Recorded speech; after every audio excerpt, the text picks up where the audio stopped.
been trying my best not to think about you, but you're stuck in my mind. I've been hypnotized by you. Hey, all the suffering and pain got me feeling so blue.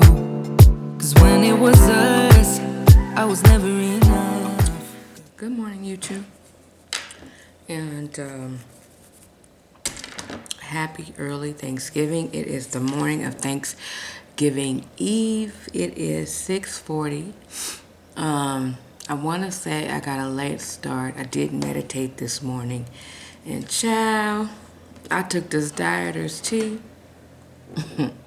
Let me tell you, it is not for the faint of heart. The thing about it is, I didn't even drink the whole cup. I did a half of coffee cup.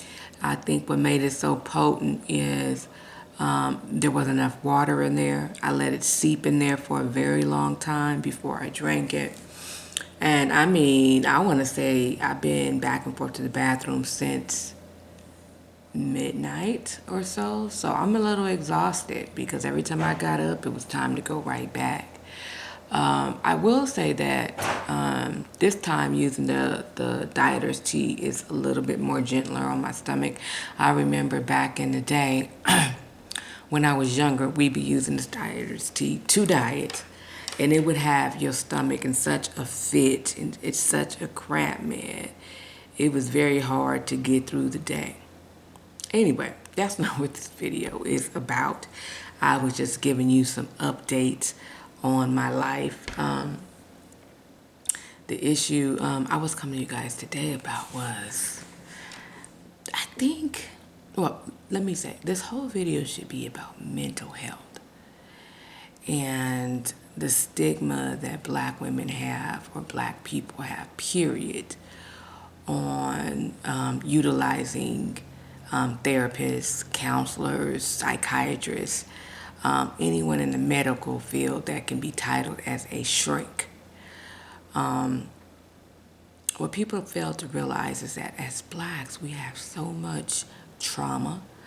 A lot of times it's from childhood, from if you grew up in the crack era that I did, lack of parenting, or it could be teen pregnancy, child molestation, all of that.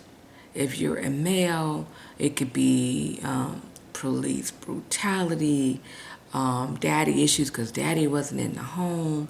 Maybe you saw dad, beating on mom, whatever the case may be. Because, that latter one, both male and females normally could have experienced. And male could experience molestation that he doesn't want to admit to as well. But what we don't realize is all of those unhealed past traumas, they actually affect who we are as adults. It affects how we deal with people.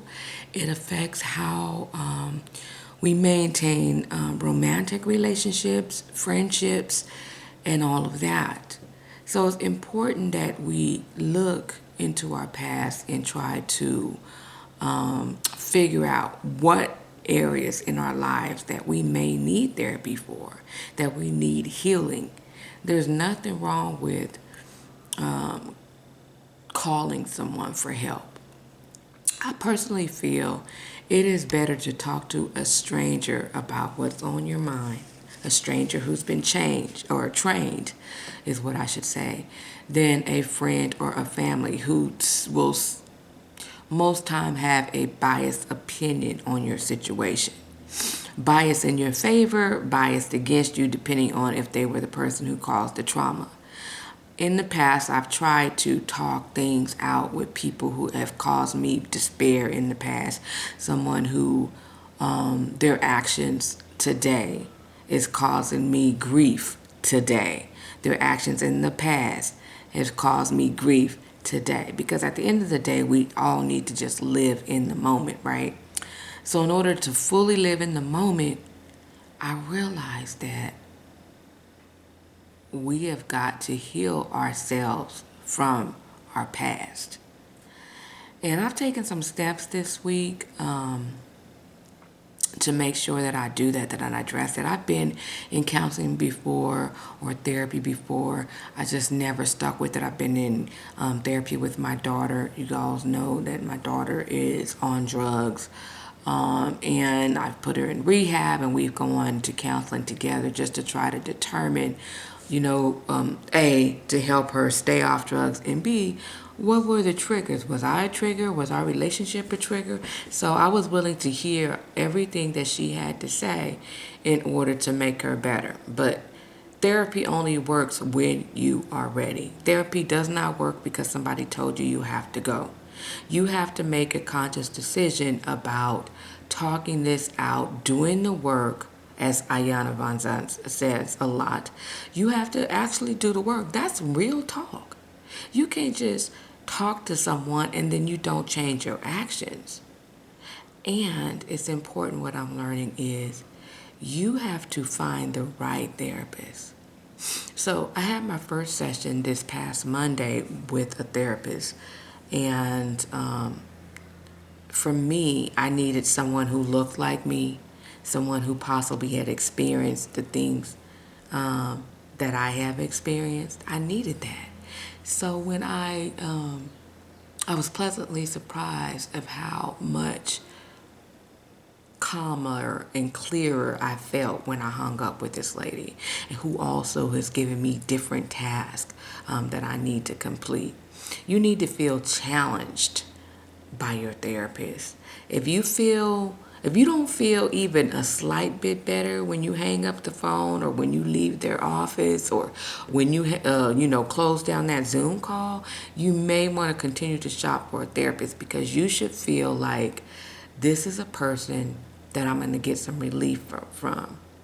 And for me, it felt like that because she was asking all of the right questions.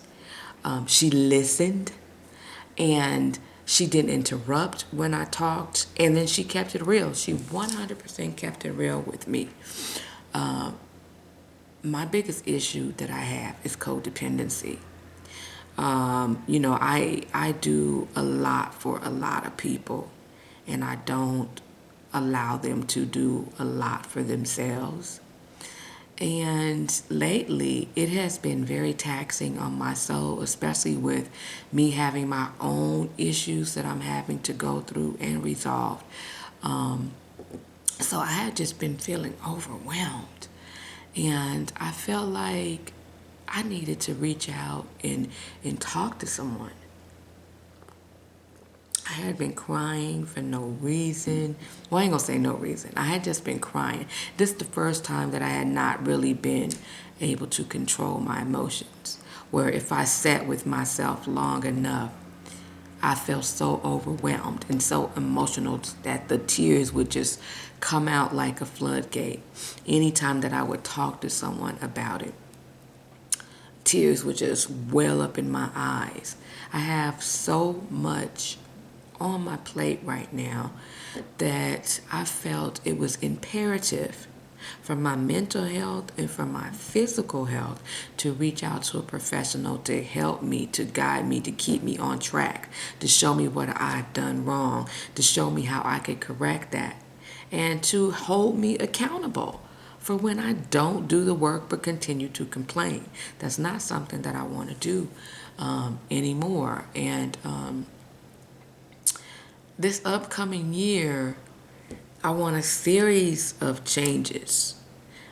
In one of my last videos, I said losing weight will not be on my list for 2022. It is what it is.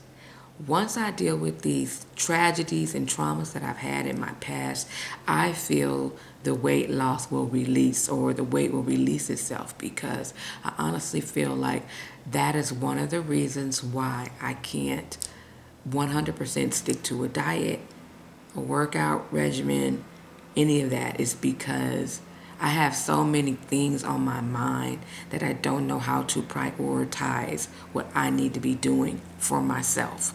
I have so many things on my plate for other people that I make sure it gets done, but I don't make sure that I take care of me. And I'm no longer going to do that. I can't do that to myself. It's unfair. How do I take care of other people if I'm not taking care of me? I also feel like my mom needs counseling.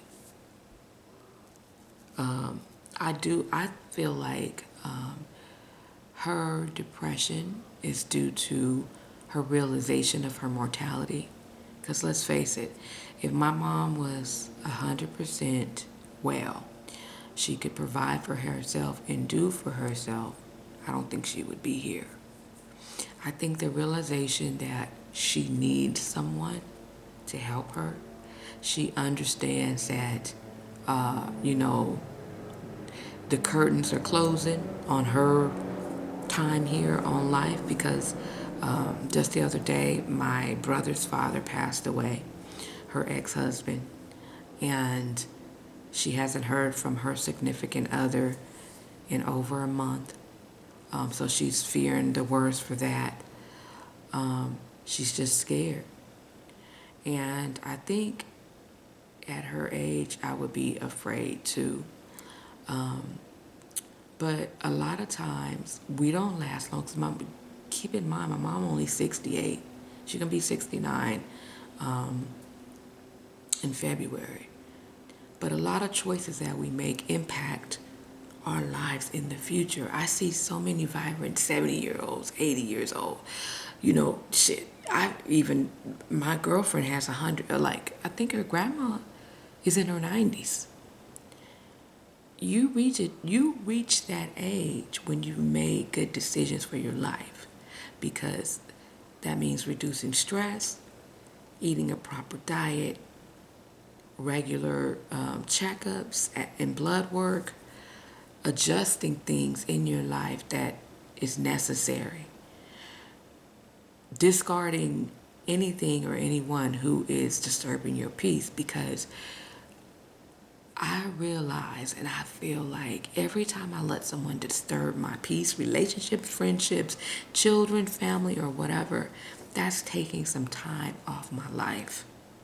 I'd like to have some golden years because, as you know, I haven't had a chance to get buck wild yet, because I'm always taking on somebody else's responsibility. In order for me to make it to those golden years where I'm healthy, I'm vibrant, I can travel and I can move and shake without a care in the world, I gotta make some strong and concrete decisions about me today, right?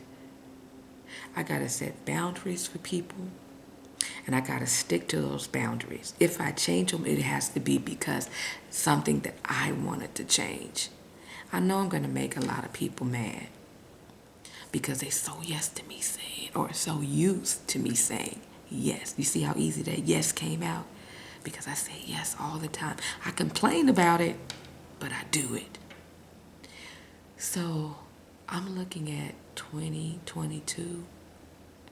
People gonna be real mad at me because I'm gonna come back and I'm gonna give y'all an update on the progress that I've made on my mental health, setting boundaries, and removing people who are disturbing my peace. I'm not going to be coddling anybody. I'm not accepting bad behavior in my life. You want to say this how I always been, this won't be that way, but I ain't got to deal with it. And you don't have to deal with me. I refuse to subject myself to people who refuse to change, right? There's people who lose friendship because they think they know it all, because they assume things instead of coming to talk to you, because whatever cocked up in here because they believe that this is right, this is not always right. If you continue to lose friends and relationships, there is a common denominator, and it is you. You need to look in the mirror and see what is it about you that causes people to run away from you. You can say you've done the work. You can say, you're intuitive. You can say, the fact of the matter is people always do you wrong. You can say all of that. But until you look at self and really look at self. Because take self out of it and look at self from a mirror. Because sometimes people are so busy defending themselves and defending their actions that they're not realizing that they're the cause. And I have realized that about myself. A lot of things that happen to me is because of decisions that I've made. I'm overwhelmed because I continue to take on other people's issues. I'm not doing it anymore. I'm not. And I'm happy that I've made a decision to finally start taking care of me. I'm so happy. I even started meditating. Today is day 2, meditating, to go with these bracelets, to go with all these protection and prosperity and peace bracelets. There's work that has to be done. I can't just stick these bracelets on and think automatically they're going to work, right? Even if you're a Christian, because I am a Christian, even if you're a Christian, faith without works is dead. You can't believe that God is going to heal your situation and you do nothing about it. He expects you to get out there and move towards that healing, to already believe that it's done, but you do something to move forward, to push him along, to let him know that we ain't never worthy, but to let him know you appreciate the healing that he's already done, right? Or the blessing that he's already given you. You have to just think. Anyway, I have so much on my mind, but I wanted to come in and say, don't be ashamed. If you need help, you need therapy, reach out. Reach out, male, woman, or child. It doesn't matter. Get some help so that you can be here and you can continue to be a help when needed, right? There's nothing wrong with it. Anyway, I'm going to let y'all go. I have ran my list. My coffee didn't got cold. I only got probably about, let's see. I got 30 minutes or so to get Mom her breakfast going. I'm hoping we get off of work early today, but I do have work to do. All right, so until the next video, I will talk to you guys soon. All right, peace out. I've been trying my best not to think about you, but you're stuck in my mind. I've been hypnotized by you. Hey, all the suffering and pain got me feeling so blue. Cause when it was us, I was never enough. Girl, you got me thinking